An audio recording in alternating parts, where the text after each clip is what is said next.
Taib, terkait dengan sahur. Sahur adalah ibadah dan ibadah sahur adalah sunnah muakkadah, sunnah yang sangat ditekankan. Ya, kalau bukan karena ijma bahwasanya adalah sunnah, dalil-dalil menunjukkan seakan-akan dia wajib. Tapi ijma ulama bahwasanya sahur adalah sunnah muakkadah. Kenapa sampai hampir wajib? Karena Rasulullah SAW mengatakan perintah tasahharu, bersahurlah. Fa inna fis sahuri barakah, sungguh dalam sahur adalah keberkahan. Hukum asal perintah adalah wajib. Kemudian juga Rasulullah SAW tasahharu walau bijur'atin min ma, bersahurlah meskipun seteguk air. Rasulullah suruh bersahur. Rasulullah SAW mengatakan ya, perbedaan antara siyamina wa siyami ahlul kitab akalatus sahur. Yang membedakan puasa kita dan puasa ahlul kitab Yahudi Nasrani adalah makan apa? Makan sahur. Ya. Jadi sangat ditekankan. Bukan karena kita kuat, enggak, kamu bangun makan sahur. Dan makan sahur semuanya berkah. Makan sahur, makan itu semuanya berkah. Berkah karena kita bangun waktu sahur. Berkah karena kita makan makanan yang berkah. Berkah karena kita bisa sempat berzikir kepada Allah Subhanahu wa taala di waktu sahur. Maka tetap kita usahakan di sebelum subuh kita makan sahur meskipun hanya seteguk air. Nah, kita boleh sahur sampai kapan? Kita boleh sahur sampai kapan? Sampai azan subuh. Kata Allah Subhanahu wa taala, "Fal ana bashiruhunna wabtagu ma kataballahu lakum wa kulu washrabu hatta yatabayyana lakumul khaytul abyadu minal khaytil aswadi minal fajr." Sekarang di malam hari silakan kalian menggauli istri-istri kalian. Makanlah dan minumlah sampai jelas benang putih daripada benang hitam, yaitu fajar. Sampai terbit apa? Fajar. Selama fajar belum kelihatan silakan makan dan minum. Kalau dahulu para sahabat mereka makan sambil melihat langit. Belum ada benang putih, makan terus. Belum ada benang putih masih boleh makan. Ya. Kalau benang putih sudah kelihatan berarti sudah terbit fajar, sudah berhenti, tidak boleh. Ini berlaku bagi makan, minum dan berhubungan.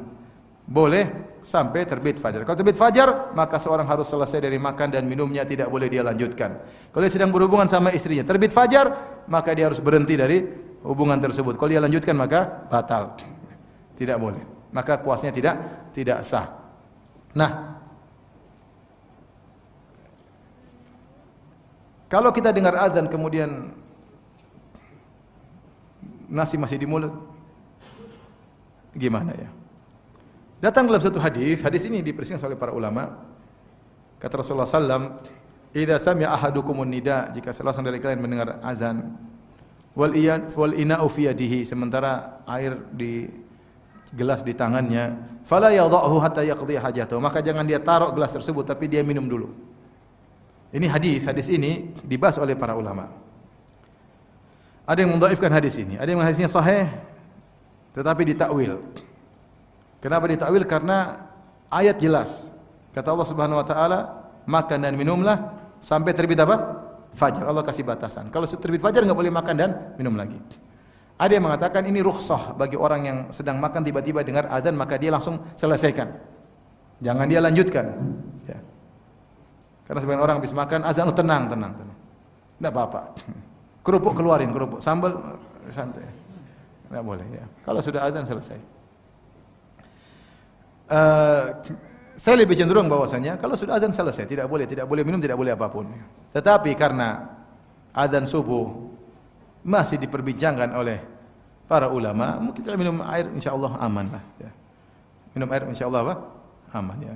Karena memang berapa derajat di bawah cakrawala sudah azan subuh, ini ada khilaf di kalangan pakar astronomi ya.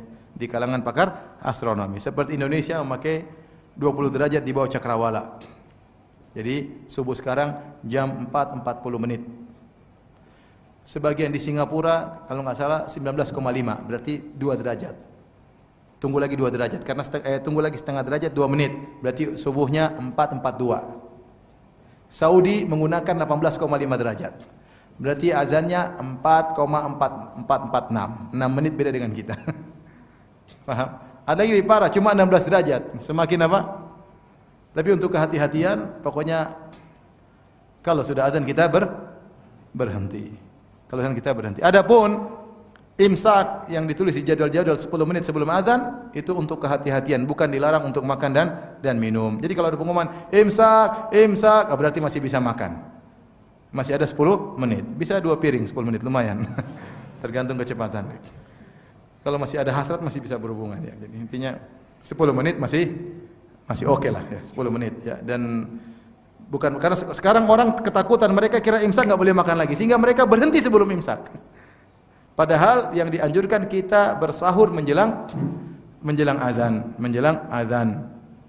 Makanya kata Rasulullah sallam, la tazalu hadhil ummah bi khairin ma ajjalul fitrar wa akharus sahur. Senantiasa la yazalu nas bi khair, senantiasa manusia dalam kebaikan selama mereka menyegerakan berbuka dan mengakhirkan